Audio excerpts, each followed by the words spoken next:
Hi guys, Puddin here with a game for you, or actually two games, but the first game is going to be in my Tier 10 German battleship, the Grosser Kurfürst. Not going to get into my builds, but this is pretty much a full secondary build with concealment, so all of my skills and modules are going to be set up for that. I am running the legendary module on the Kurfürst. Now, today you're going to see two replays from my two favorite Tier 10 battleships. And they're not in order of which one is I prefer over the other one. I love my Kurfürst, I love my Montana, as anybody who's ever watched this channel can clearly see. Those are the two ships I play the most at Tier 10. They both have different advantages to each other. Now, we are in a CV game. While it's a Tier 8 CV, doesn't mean I shouldn't respect him, which means I'm going to follow my Worcester. The other thing is, if anybody's asking, like, oh, if you could only pick one, I'd rather quit playing the game than pick one. I just put these in alphabetical order, so that's how I decided which one would go first. Now, like I said, there's a CV in the game, which means I'm going to follow the Worcester for AA support. Doesn't matter that it's tier 8 or not, the AP bombs will hurt, and they will hurt me very, very much. Which means I'm going to need help fighting anything with them, because going alone pretty much ensures your death, no matter no matter what tier it is. It just means the CV can focus you and not have to worry about anybody's AA helping to defend you. It doesn't matter what tier the carrier is. It doesn't matter what tier you are. They can hurt, and hurt badly. Now, we are obviously getting some action here at A, as there is a Turpitz that is spotted, and there is the DD, which is obviously the enemy Fletcher. Just a matter of, did the cruiser come to support the battleship and destroyer? Now, we have the advantage that we are a higher tier than the Turpitz.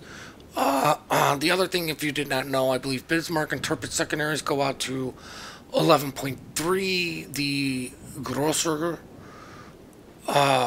the Frederick the Grosser goes out to 11.5, and the Kurfürst goes out to 11.7, and then of course the French Republic goes out to 12.1. But I get a 6,000 hit on the on the Turpitz, but I did manually select the Fletcher for my secondaries to open up whenever he finally gets spotted. I'm going to pop my hydro because I'm browning the corner, and as Sneaky always says, better safe than sorry, and in this case he is 100% right. The other thing was, if that Fletcher wasn't going to move, I was going to kind of push the smoke cloud and get him on hydro at 6 kilometers. With him dead means I'm going to instantly go after the Turpitz, but if you notice, the enemy carrier did have his AP bombers in the area and then backed them away because of the Worcester, which is why I came over to support him. Now, I shot at the Buffalo instead of the Turpitz, because if there's anything I could potentially one-shot, it's a Buffalo, and it's going to take a lot more on the Turpitz. The other thing, the carrier was dropping on him, and you know what, if he deleted him, great. The last thing I wanted to do was shoot my guns at a dead Turpitz. So I knew he wasn't going to go after the Buffalo, so I shot at the Buffalo. I have my secondaries on the Turpitz, but I'm still going to potentially take out the Buffalo, as the Worcester is actually fighting the Turpitz along with my Nurembergs. If you did not know, I call my secondaries the Nurembergs. Now, with the Turpitz being dead, pretty much means we get to focus down on the Buffalo, who is wisely shooting the Worcester. He's not going to take me out. It's going to take him way too long to do anything to me. And oh, look, torpedoes from the Turpitz. Didn't see those coming. They never would have connected. Anyways, as we easily finish off the poor Buffalo. Now, you may be looking like, oh, look, this is clearly going to be a steamroll. You guys have only lost one ship. You're up by almost 200 points. While they may have a cap, you're clearly going to get A. And the fight is over at C. But you know what? You can't count them out. There are technically 1, 2, 3, 4 of us that are not in a position to fight at C. And the guys at B, well, they may be equal to our gun. It's a Montana versus Neptune, which can easily just be deleted, and it's DD versus DD. So it just depends if somebody gets lucky torps or whose ally wants to get involved in this fight. The other thing is the CV is clearly over at C, focusing on targets there, as the Henry manages to burn out our Musashi. There goes our Shimakaze, as we are finally entering cap with our AAX escort, the Wooster. I don't know if he's intentionally escorting me, but I am intentionally following him. Now, the thing that I really love about the curve burst is it's near impossible to Citadel, not impossible. There are ways to do it. It just requires me to put the ship in certain situations, and as long as I don't, I'm not going to get Citadel, but I still can take massive damage. I'm within 12 kilometers of Montana that I've already selected for my Nurembergs to open up on. As soon as I get in the range, this guy's kind of angled, but it's enough of a broadside to where these a 16-inch shell should go right through, but I guess I just aimed a little wrong, and, you know, maybe it just turned in a little bit, and it was easily able to dodge those. Now, the Montana is definitely looking at me because I'm trying to maintain a... I'm trying to make him say, I'd rather shoot this guy than shoot the Wooster. I want to keep the Wooster alive as long as possible, and if that means I have to open up and show him my broadside a lot more to get him to focus up on me, I kind of will, but I will do it in a means to where I am going to be angling also. The other thing is there's no need for me to rush him or go at him. I just need to kite away, and for those of you who don't know, kiting is just turning your ship enough to where you can pretty much get all of your guns onto target while maintaining an angle. I see the enemy Wooster. I want to take this guy out to help out my my carrier, and because he knocked out my gun, thank you, preventative maintenance, I did have one turret available to shoot at him, but as you can see, I'm going quarter speed. I'm keeping him within my secondaries.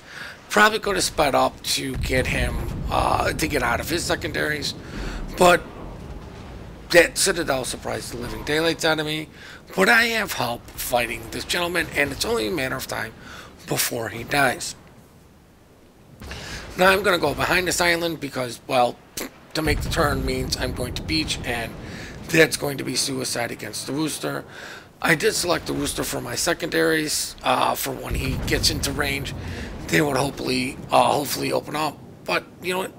He kind of stayed at distance, smart on him, but I still managed to do some damage and push him away. Immediately switch my secondaries to the Z-52 because the DD must die because he has torpedoes and I do not, and I think that is so unfair. Especially after you nerfed my battleship AP because,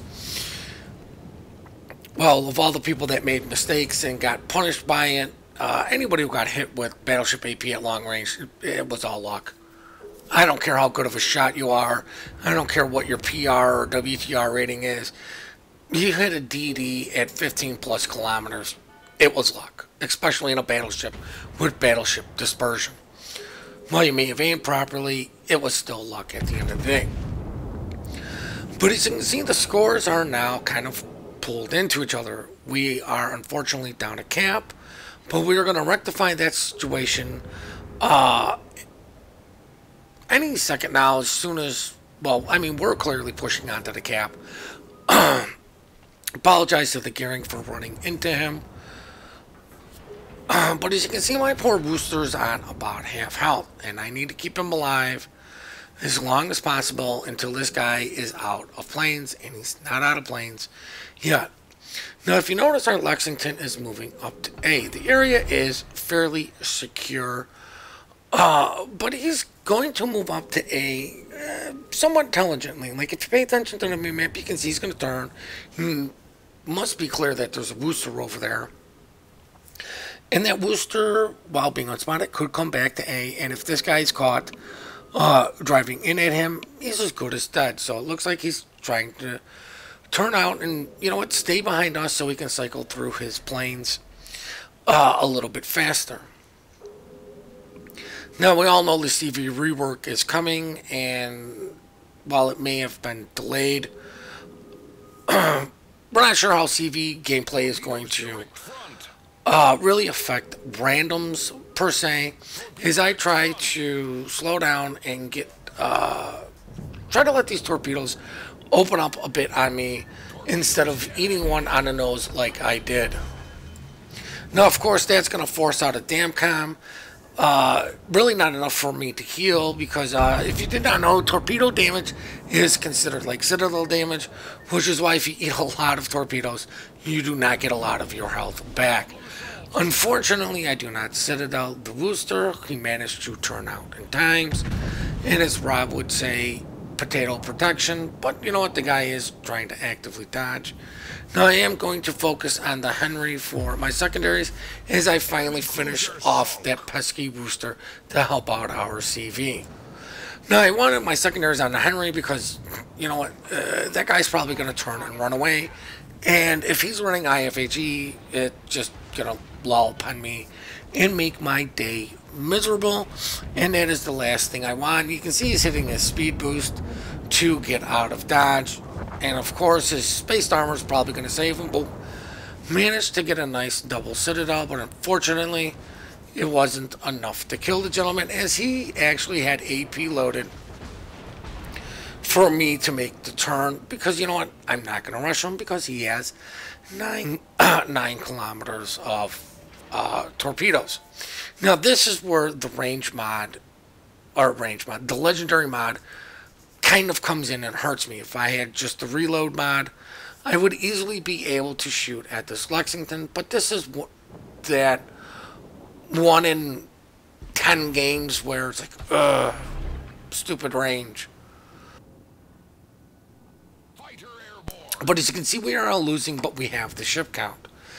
Now, unfortunately, I'm going to get tunnel visioned on the wrong target, but my line of thinking is the lower I can get the Henry, the easier it's going to be for our CV to maybe do something with him. Like, if I hit him, even if I'm hitting his main deck, I'm going to destroy some of his AA. And that's pretty much what I want to do, is get this guy as low as possible so our Lexington can finish him off, because I'm never going to catch him. That's just not going to happen. If the enemy CV plays it smart, it's just going to keep me spotted, let the Henry kill me, which is why I wanted to turn out and just run away. But at the same time, I needed to stay with our cruiser to maximize our AA, because, you know, it's end of the game. We're both going to be low on it. And, you know what? He shows an inkling to push. I kind of wish I would have held those shots, but I thought I could get him off just in time to maybe potentially punish this gentleman. But unfortunately, I did not. Now, as you can see, the Henry's just going to pump HE into me, destroy stuff, try to burn me down. You know what? It's what Henrys do. Now, this is where the what-if game is going to be played.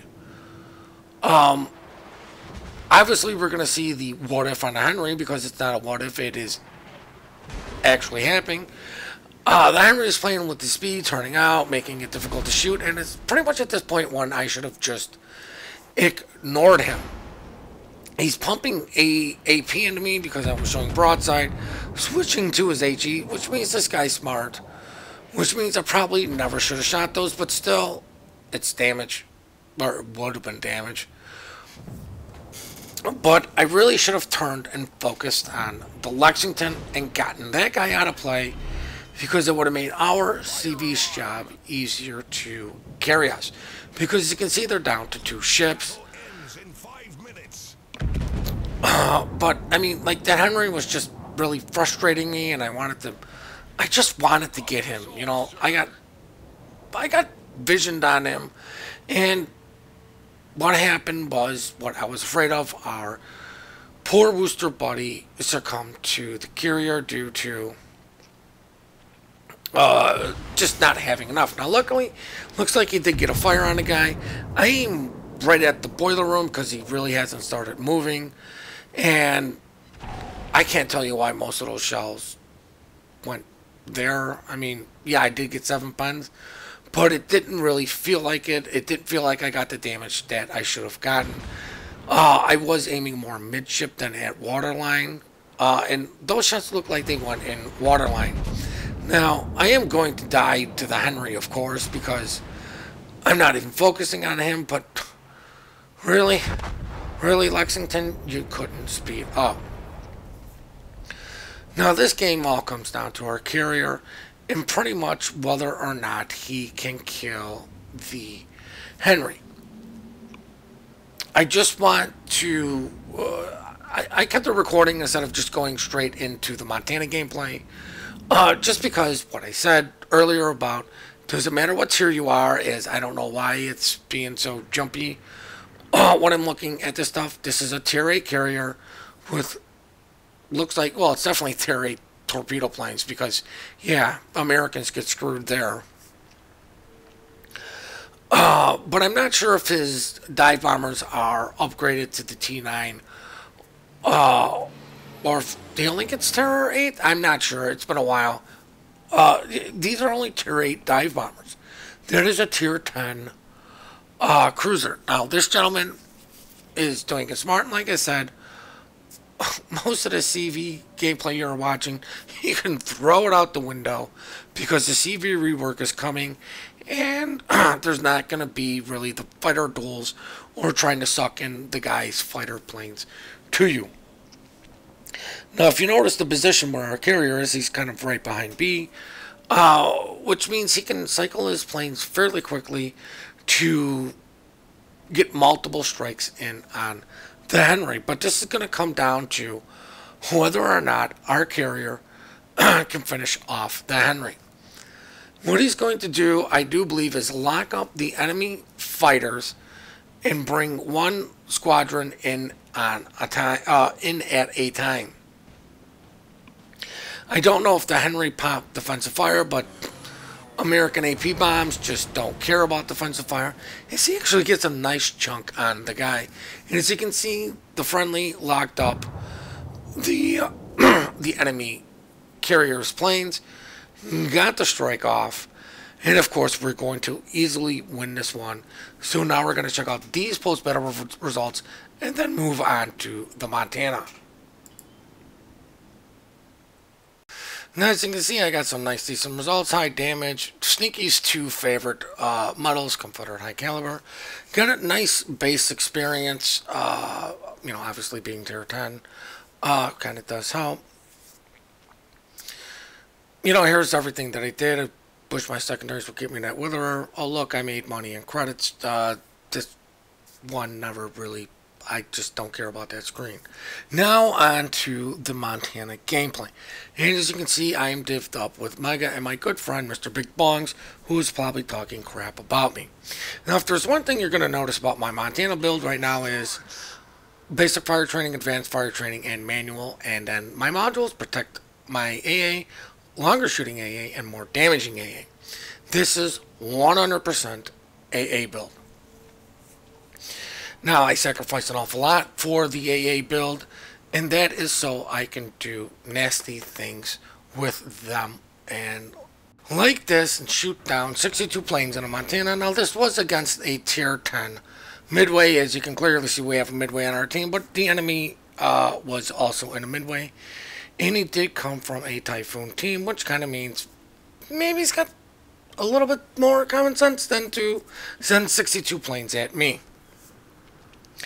Pretty much what happened was at the end of the game, it was pretty much him, and I just asked him for more plane kills. I had already had AA defense expert. He was already in chat crying, whining, and bitching about it. Well, most of his team, but he kind of was to the point of like, I did not know Montana AA can be that strong, even with it being by myself. And it's usually what I'll do is I'll play the lame dog, kind of be alone, be away from the group, be an easy target for the CV, and then start farming all the salt and complaining. But sadly, there's no carrier in this game.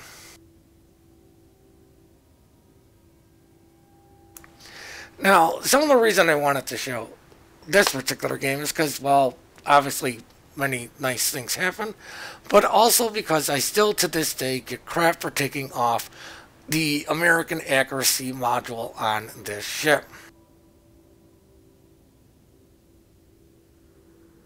It is another, one of the other things I get crap for is why do you still take concealment if you want to farm CV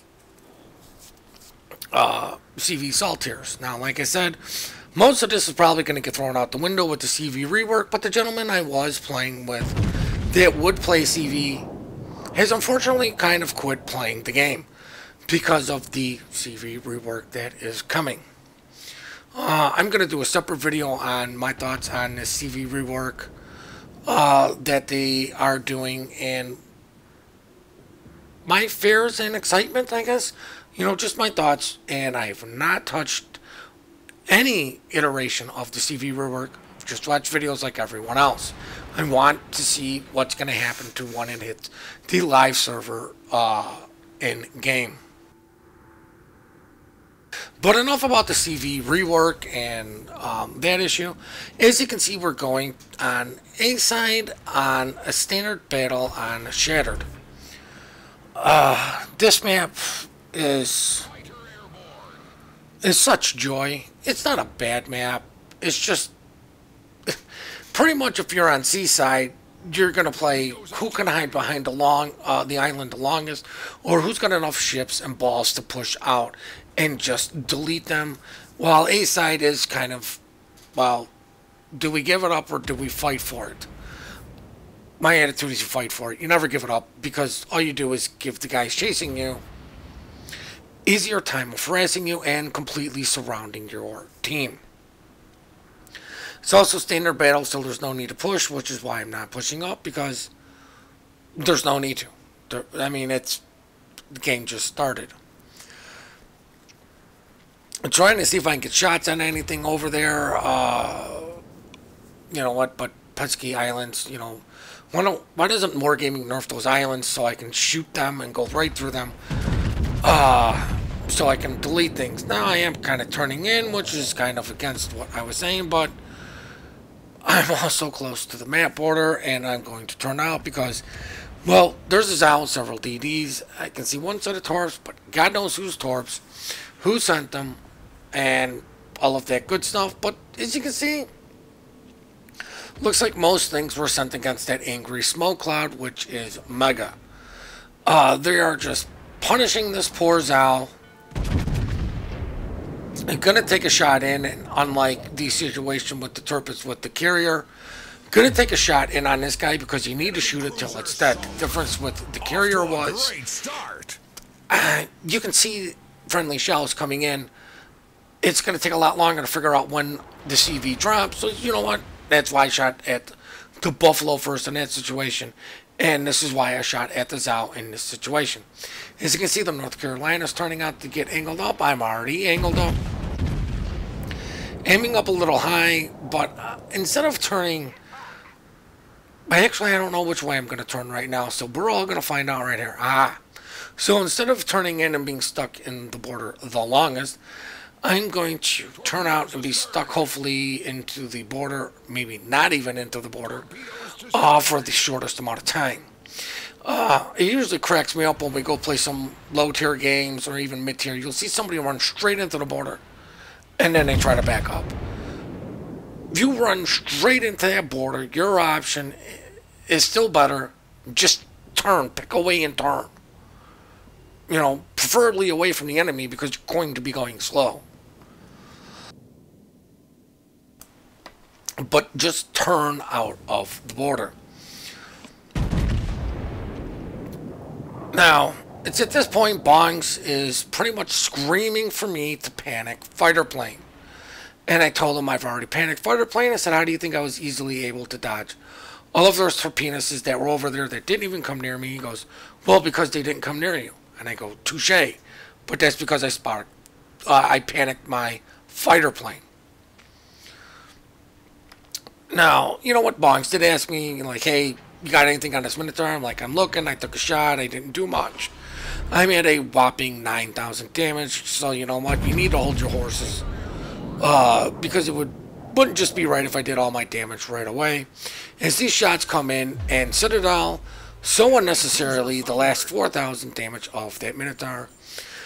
And I tell Bongs, I did panic fighter plane for that. See? You just need to be patient with my panic of the fighter plane. He laughs, and you know what? Obviously, we're moving on. Now, we kind of won this side because it's 2 DDs and a North Cal. North Cal, everyone's going to spot for days.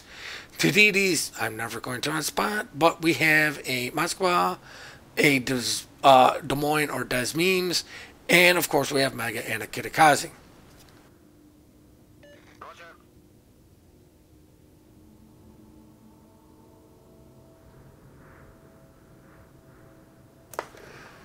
Sorry about that long pause, guys, but I have been kind of sick lately, and I'm pretty sure you don't want to hear nasty coughing, sniffling noises, even though I do let some of the sniffles through. I do try to actively make sure they do not get through for your guys' hearing. Pleasure, unpleasure, I don't know if you enjoy hearing people cough and sniffle. If you do, I'm sorry, but I'm cutting it out for those that do not. Oh, damn it. And there's a sniffle I let through after I just coughed. I apologize. As you can see, we got Torps coming in. So we kind of know where 1 DD is. I got a nice Citadel in North Cal. And that's what I mean, like, we know where the North Cal is. Now, it's pretty much at this time that I'm kind of like in the back of my mind, not talking to these guys, but thinking, man, is that other side going to fall or are they going to win? I don't know the health of any of those ships over there. I'm focusing on my side. This is what I mean by usually what I do is I focus on the situation that's in front of me. The situation that's in front of me is deal with this side. I'll deal with the other side when I get to it. Which, you know what means?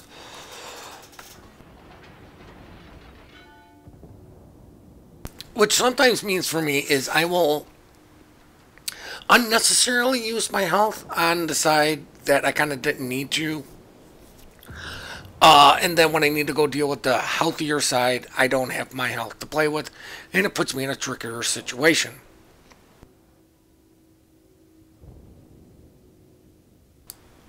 Now we see 1 DD is kind of going in B. We see a battleship is definitely coming out of B. But of course I'm seeing a North Carolina go broadside, and I'm like, man, I already got 1 Citadel. Let me try again, because who needs American accuracy? And then I go, oh shit. That quite literally were the exact words out of my mouth.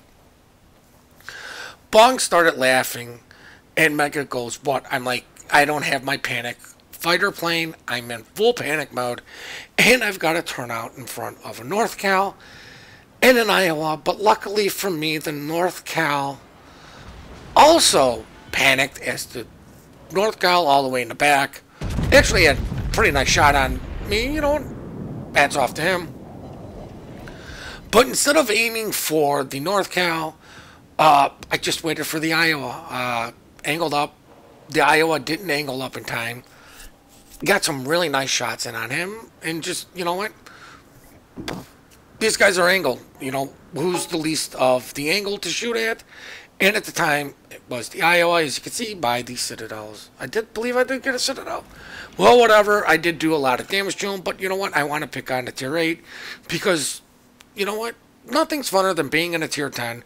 Picking on a Tier 8 so they can continue going on in their lives about bitching about being a Tier 8 in a Tier 10 game as I decide to shoot the Iowa. Because he started to turn and the North Cal didn't. Thanks for ruining the game plan, North Carolina. Now I see a Chronostat, and I'm like, oh, I want to get him. But luckily for me, I was angled enough to where my #1 turret wasn't in play against the Iowa. I'm going to take a shot in on this guy with, obviously, the #1 turret.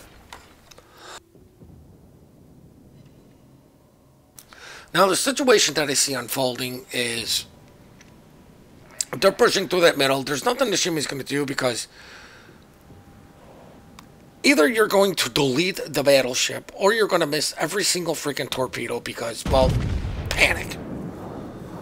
And, of course, the Shimmy just dies to the battleship anyway. So, obviously, your torpedoes aren't going to kill him because he's been paying attention. Which now leaves the Mogami that is all the way over there to deal with a Bagat. I can't say his name. I'm just calling it Bagat, the Bourgogne, whatever the hell it is. The French premium battleship. But of course, I turn in. But like I said, it leaves that Mogami pretty much over there to deal with what's ever coming through that little channel. I see that. Then I see that this guy is low health. Mogami got complimented for this from all of us because, well, I don't know if the other two did, but I told them they damn well better, and I would like to believe they did. But I'm like, the Mogami got complimented for this because he makes an unselfish move, and I've always believed in complimenting that. Whether or not the team lost, the guy did something that tried to help his team win. Now, I'm trying to see if I can get shots on this Iowa to finish him, but it's just not going to happen. I should have had my guns more turned for the Bourgogne here, but the Mogami is keeping his attention.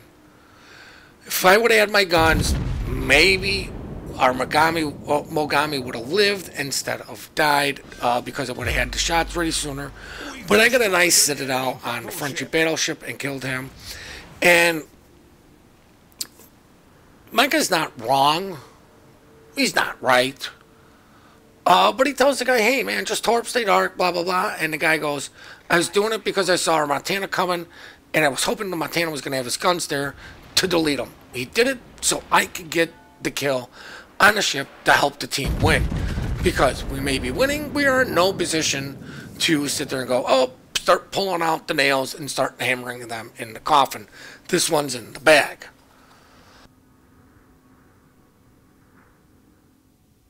They have 2 DDs to our 1. I don't know what our 1 is doing, what it's done, where it's done it at, or I don't know at all how good or how bad he's been playing.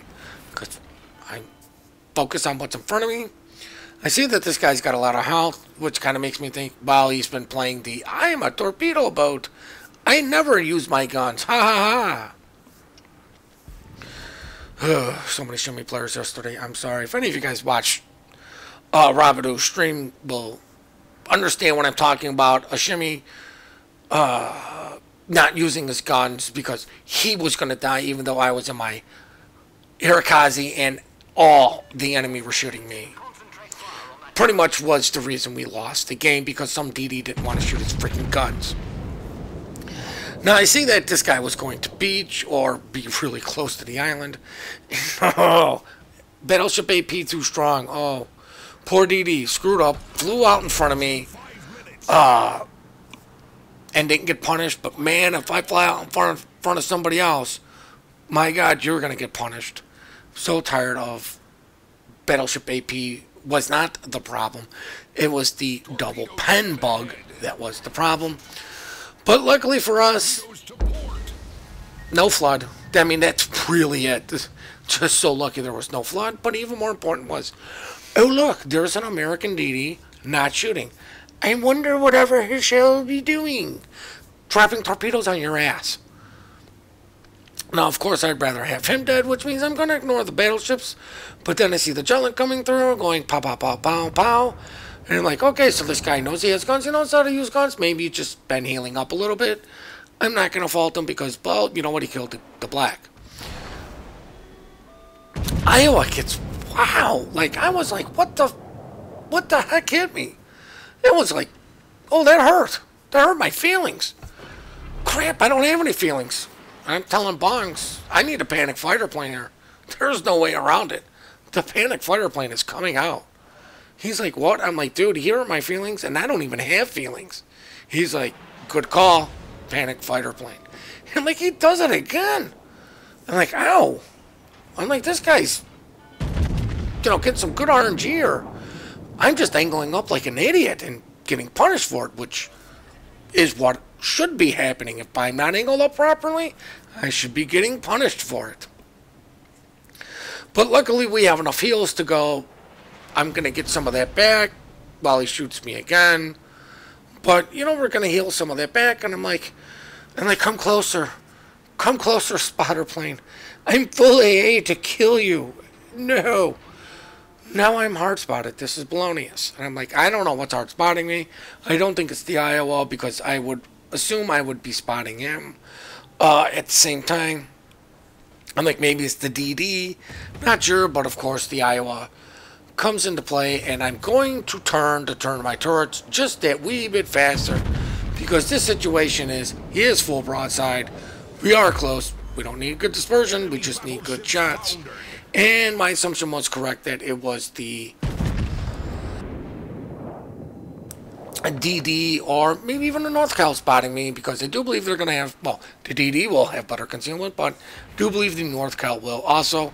And somebody on this team rips the Iowa for going broadside to me. I'm like, I don't know what the situation was before him going broadside to me, but it looked like he may have beached and just tried reversed out, and he could have angled up, but whatever. Now I see Pesky Cleveland. I'm like, oh no, I don't want to squish the Jutland into the island here because if the Cleveland misses, he's going to start punishing my DD. And at this point, he's my DD, not anyone else's. He belongs to me. I bought him off eBay. Deal with it, people. This guy's mine till the end of the game, and that's through, the terms of service that I bought for this gentleman. Probably should have typed in the chat, dude, just smoke up, I'll keep him spotted. Stay behind me if you want to shoot him. I have no problem. This Cleveland cannot burn me down at time. This gentleman's going to smoke up. I hope he's not smoking me up. I really, really hope he's not smoking me up. But I'm going to, turn, get all my guns to bear on this guy. I'm going to panic heal because, you know what, there's nothing better than... If there's anything better than a panic spotter plane, it is a panic heal. It's the Cleveland loads AP, and I just laugh. I'm like 152. AP, you're better off sticking with your IFHE.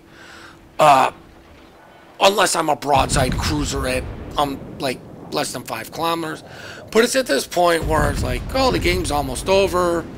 There's 40 seconds. I just hope I can kill this Cleveland because this jerk burnt me, and I'm like, holy crap, I got a Kraken. Bonds is like, you didn't know you had a Kraken coming? I'm like, no. If I know there was a Kraken, I want a panic spotter plane. I'm like, shit, let me panic spotter plane to see if I can kill the DD in time. But unfortunately, that is not going to happen. The DD will not be spotted, I believe, or somebody else is going to kill him, but I'm just not going to have the time to kill him as this is quickly wrapping down. We can't even, unfortunately, cap all, kill none. These guys due to the time limit. So now we're just going to go check the post-battle results, which, yeah, here they are. As you can see, this was during the the PE event. Now, I do hope you guys really did enjoy this, this double tap, this dual replay of my 2 favorite battleships. I'm not picking between either one of the 2, which one I prefer over the others. If I'm going against CVs, obviously, I prefer Montana. If there's a Cyclone, obviously, I'm going to prefer Kurfürst. But on that note, guys, like I said, I do hope you really did enjoy this. I did hope you take something away from this besides my ramblings. We do appreciate all the support you guys do give us. We do love the replays. You send us the email for that is in the description down below. Please remember to compliment good teamwork, good team play. We are quick to report, slow to compliment. Please hit that like and subscribe button, and have yourselves one heck of a great day.